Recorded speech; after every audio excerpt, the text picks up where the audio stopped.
This might be an unpopular opinion, but I don't really care. But I notice when women will come on here and talk about they're leaving a relationship, they're breaking up with a man, or divorcing, a lot of y'all will try to push this same woman either one into the same man's arms or two into another man's arms or face.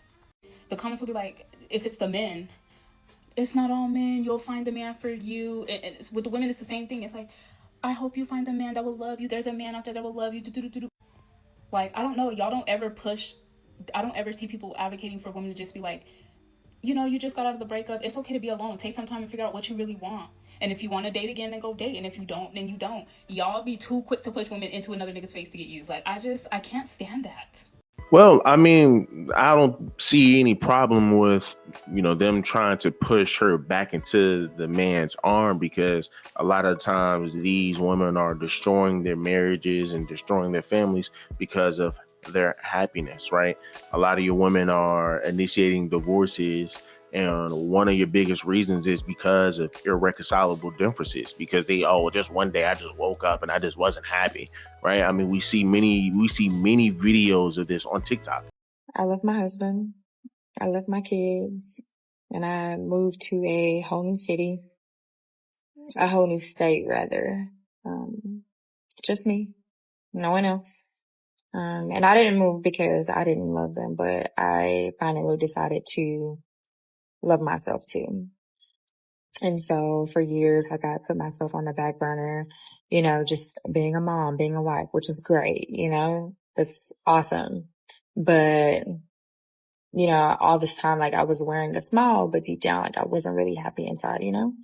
And so one day I realized that I couldn't keep living a life that made everyone else comfortable while I was crumbling inside.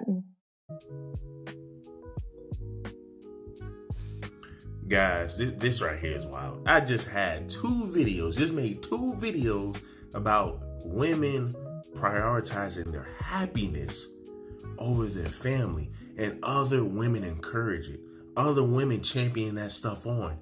And it's like, man, well, like, what are we doing? I mean, and people, we got to understand, these are grown adults. These are children who grew up still children, but they still age, right? So they look like they're in their 30s. They look like they're still in their 25 all the way up to 30s and their 40s. And they're just hard to please. And as I stated before, since first wave feminism, women's roles has always changed. They wanted to be able to work. First wave feminism, they wanted to be able to work. They wanted to be able to vote, get up out of the household. So who's taking care of the chores? Who's watching the kids? So now we got to go ahead and put our kids through the system, school system, or whatever. Second wave feminism, right? They adopted sex liberation. All right, so now women want to be able to do what men do, right? And shout out to Anton Daniels. We just did a video about that, right? And women thinking that they can do the exact same thing men can do. They think they can sit here and sleep around with as many partners as men can, and they have the same outcome and the same results. That wouldn't be like it. That wouldn't work. That wouldn't work. That would not work.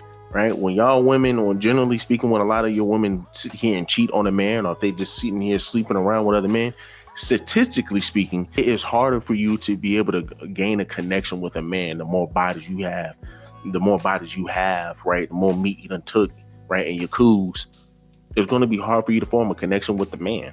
And this is why we say, man, guys, listen, you don't want to date a woman who has been ran through, because that's a lot of baggage. Whereas men, they'll sit over here, man. A lot of guys will sleep with women they dislike, that they hate. I mean, like, come on, bro. Like, I mean, look at a lot of these guys in the streets or in the rap game, where they sitting over here saying they sleeping with other people, or they sleeping with their enemies' wives and sleeping with their enemy girlfriends. They could care less about them women, but they still gonna sleep with them just so they can go ahead and get themselves one off.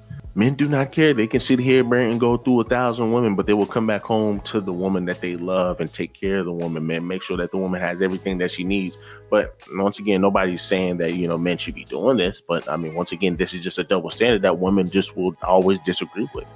But that's what they wanted, with second wave feminism. So then third wave feminism, it just got worse, right? Where now you have prostitution. Now you have women trying to say, hey, well, listen, it's okay, to be able to be in an XEX work, right? And then you got fourth wave feminism, right? You have your Amber Rose slut walk, and then I mean, it just gets worse and worse and worse and worse to the point now where these women want to be able to send men off to war, but yet they don't want to go to war themselves. They want to send men off to war, but yet they want to, once again, they just come up with all of these excuses, right? And just so they don't have to be under the patriarchy, just so they don't have to answer to men, even though they have no choice to answer to men, because men are the reasons they are able to have the life that they have today.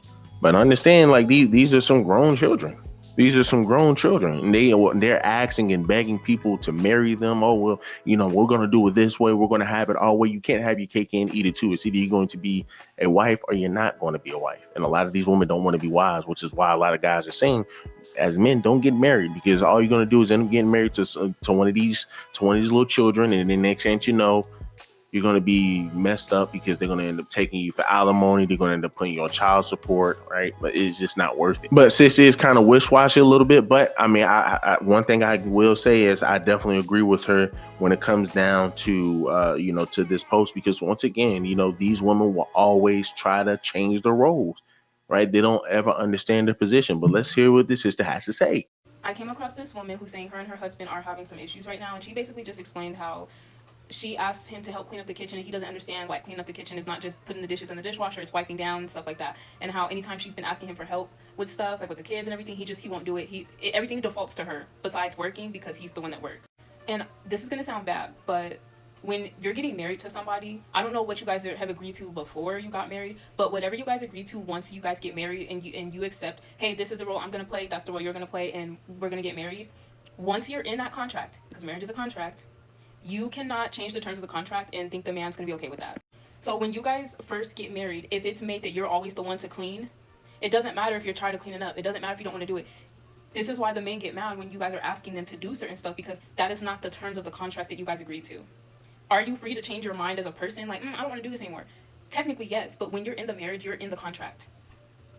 This is why the men are getting mad, they're not helping, because you guys are trying to change the contract while you're in it. What you agreed to when you married him is what he's going to forever expect unless you divorce him. I'm not saying this to scare people out of anything. I'm just saying that's something that I noticed. So when you're getting in these marriage agreements with these men, you need to be positive of exactly what you say you're asking for, because are you willing to do whatever you say you can do for him the rest of your life? I'm gonna get off. So I definitely agree with her.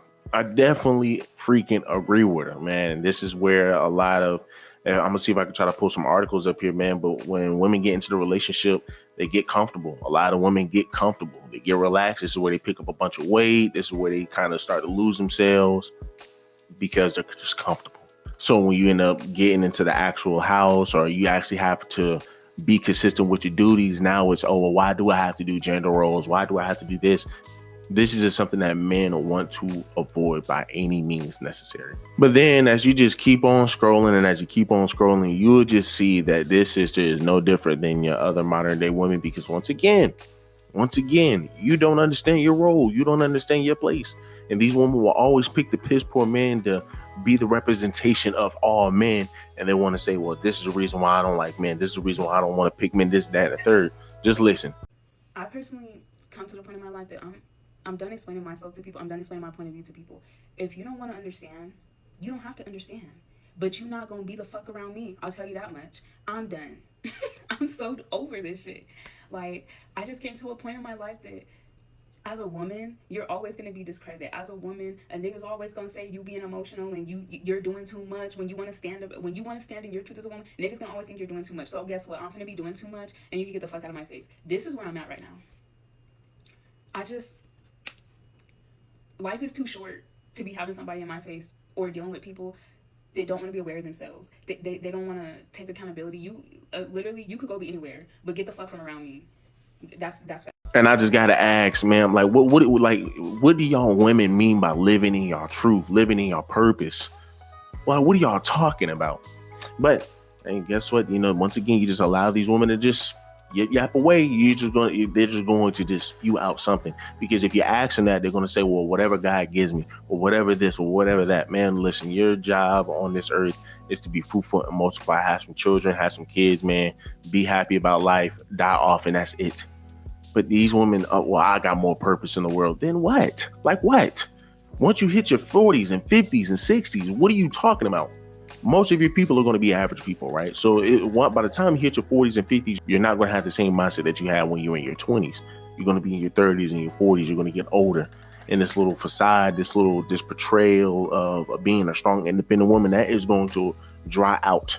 But it's just ridiculous, man. But y'all let me know down below what y'all guys think. Do me a huge favor, leave me a like, leave me a comment, subscribe to the channel. To the next one.